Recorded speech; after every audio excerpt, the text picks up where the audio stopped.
পশ্চিমবঙ্গে বসবাসকারী মহিলাদের জন্য বিরাট সুখবর।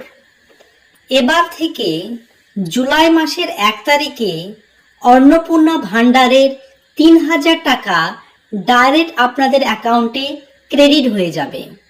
গত মাসে অর্থাৎ জুন মাসের 3 তারিখে প্রায় 28 লক্ষ মহিলাদের অ্যাকাউন্টে অন্নপূর্ণা ভাণ্ডারের 3000 টাকা ক্রেডিট করে দিয়েছিল রাজ্য সরকার।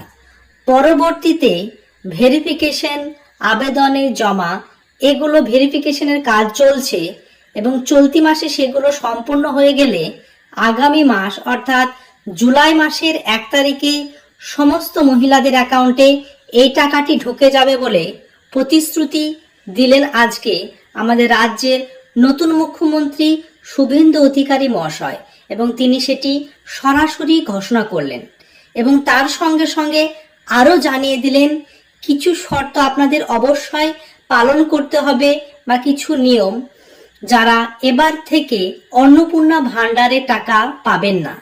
তাই তার স্পিচটি আমরা সরাসরি শুনে নেব। তার আগে দর্শকদের কাছে রিকোয়েস্ট থাকবে, এরকম নিত্য নতুন আপডেটেড ভিডিও ফ্রিতে রেগুলার পেতে চাইলে নিচের দিকে লাল রঙের সাবস্ক্রাইব বাটনটি টাচ করে লাইক করে দেবেন। পরিচিত আত্মীয় স্বজনকে হোয়াটসঅ্যাপে, ফেসবুকে শেয়ার করে তাদেরও দেখার সুযোগ করে দেবেন।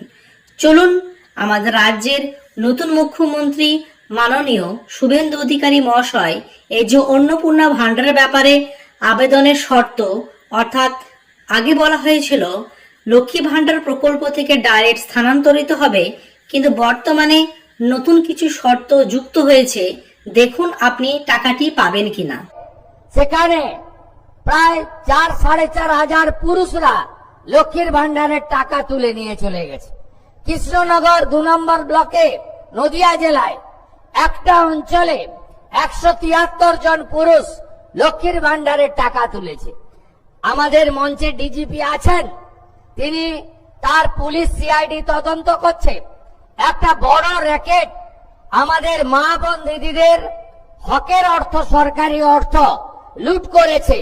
তাই আমরা পরিচ্ছন্নতার সঙ্গে ফর্ম ফিল আপের মাধ্যমে আমরা আপনাদের দিতে চাই।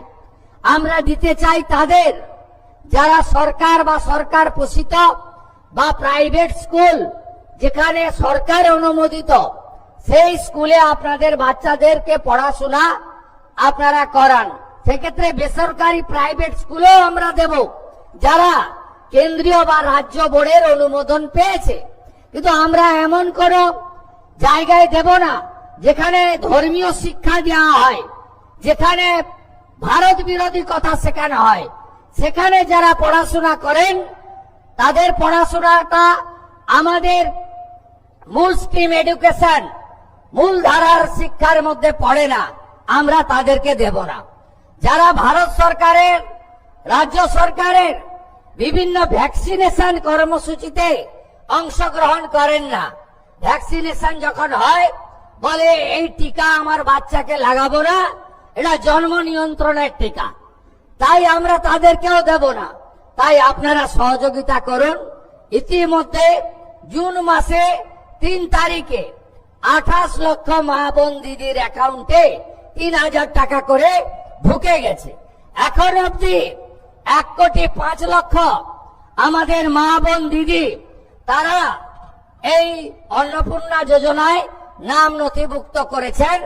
তাদের ভেরিফিকেশন কমপ্লিট করে আমরা পোর্টালে আপলোড করে দিয়েছি এবং এরা আগামী 1 জুলাই তারা এই জুন মাসের 3000 করে টাকা অ্যাকাউন্টেও পেয়ে যাবেন, ঢুকে যাবে। এতটুকু চিন্তা করবেন না। এখনো যারা বাকি আছেন জনকল্যাণ শিবিরে আপনারা ফর্ম ফিল আপ করুন, আধিকারিকরা সাহায্য করবে এবং আমরা প্রয়োজন হলে। এবার আমরা দেখে নেব কারা পাবেন অন্নপূর্ণা যোজনার সুবিধা। অর্থাৎ শুভেন্দু অধিকারী মহাশয় তিনি বলেছেন কিছু শর্ত পূরণ করতে হবে, তবে অন্নপূর্ণা যোজনার এবারে টাকা পাবেন। বয়সের শর্ত হচ্ছে আবেদনকারীর বয়স হতে হবে 25 থেকে 60 বছরের মধ্যে। 2 নাম্বার হচ্ছে সরকারি চাকরি থাকলে মিলবে না সুবিধা, এবং সরাসরি আছি এবিপি আনন্দ, সেখানে পুরো ডিটেলসটা আপলোড দিয়েছে এবং আপনাদের সামনে সরাসরি আমি প্রচার করছি। এই দেখছেন যে মহিলারা কেন্দ্র বা রাজ্য সরকারের স্থায়ী চাকরিতে রয়েছেন কিংবা নিয়মিত বেতন বা পেনশন পান, তারা এই প্রকল্পের সুবিধা পাবেন না। তাহলে বুঝতে পারছেন, যে মহিলা কেন্দ্র এবং রাজ্য সরকারের কোনো চাকরি যদি করেন এবং তাছাড়াও পেনশন যদি পান, তাহলে এই প্রকল্পের সুবিধা আপনি পাবেন না। গত সরকারের সময় যে লক্ষ্মী ভাণ্ডার, তখন অনেকেই পেতেন, কিন্তু বর্তমানে সরকার পরিবর্তনের সঙ্গে সঙ্গে শর্তও পরিবর্তন হয়েছে। এর মধ্যে পড়েছে সরকারি কর্মী, পঞ্চায়েত কর্মী, পৌরকর্মী, সরকারি সংস্থার কর্মী, সরকারি সংস্থাপ্রাপ্ত শিক্ষা প্রতিষ্ঠানের শিক্ষক ও অশিক্ষক কর্মীরা। 3 নাম্বার দিয়েছে আয়কর দাতা হলে মিলবে না টাকা, অর্থাৎ ইনকাম ট্যাক্স পে করলে টাকা মিলবে না। যারা ইনকাম ট্যাক্স দেন তারা এই প্রকল্পের আওতায় আসবেন না। মাসে কত টাকা দেওয়া হবে? অন্নপূর্ণা যোজনা আওতায় যোগ্য মহিলারা প্রতি মাসে 3000 টাকা করে পাবে এবং শর্ত হচ্ছে আপনাদের ডিবিটি লিঙ্ক থাকতে হবে।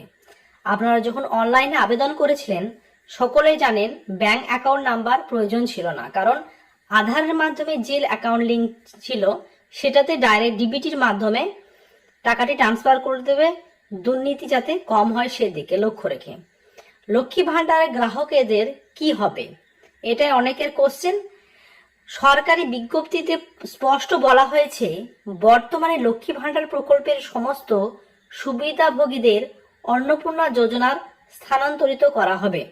তবে কিছু কিছু ক্ষেত্রে নাম বাদ যাবে। কাদের কাদের নাম বাদ যাবে?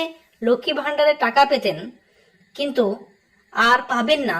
1 নম্বর হচ্ছে মৃত ব্যক্তি, এলাকা বদল করেছেন যারা, ভোটার তালিকা থেকে নাম পড়েছে যাদের, অনুপস্থিত ভোটার হিসাবে চিহ্নিত ব্যক্তিরা, এছাড়াও এসআইআর 2026 যাচাই প্রক্রিয়া যাদের নাম নিয়ে আপত্তি উঠবে তাদের ক্ষেত্রে এমনটা সমস্যা হতে পারে। কিন্তু পরবর্তীতে যারা ট্রাইব্যুনালের আবেদন করেছেন তাদের এই সুবিধা পাবেন বলে জানিয়েছে। তো বুঝতে পারছেন, এবিপি আনন্দতে সরাসরি আমি সেখান থেকে কারা কারা পাবেন না এই যে অন্নপূর্ণা যোজনা সুবিধা, সেটা আপনাদের জানিয়ে দিলাম।